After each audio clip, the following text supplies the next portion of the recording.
Samarqandda dahshatli falokat yuz berdi. Assalomu alaykum aziz obunachi, kanalimizga xush kelibsiz.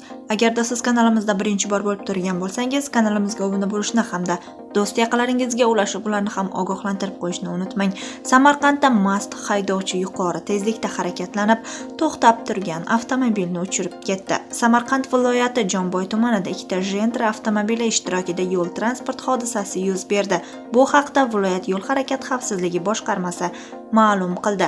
Boshqarma e'lon qilgan video tasvirga ko'ra, avariya ichki yo'llardan birida sodir bo'lgan. Gentra avtomobili yuqori tezlikda kelib to'xtab turgan boshqa bir Gentraning orqa tomonidan urilgan.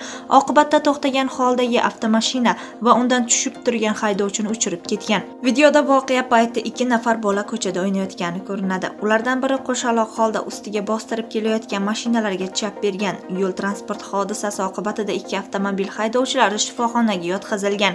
Tez yurgan mashina egasining aytishicha, u taxminan 90 km/soat tezlik bilan mast holda harakatlangan. Holat yuzasidan jinoiy ish qo'zg'atilgan. Ma'lum qilinishicha, huquqbuzar haydovchi haydovchilik guvohnomasidan mahrum etiladi. Aziz do'stlar, hozircha sizlarga yetkazadigan xabarlarimiz shulardan iborat edi. Kanalimizdan uzoqlashmang, biz sizga eng so'nggi xabarlarni yetkazib boramiz. Xayr, salomat bo'ling.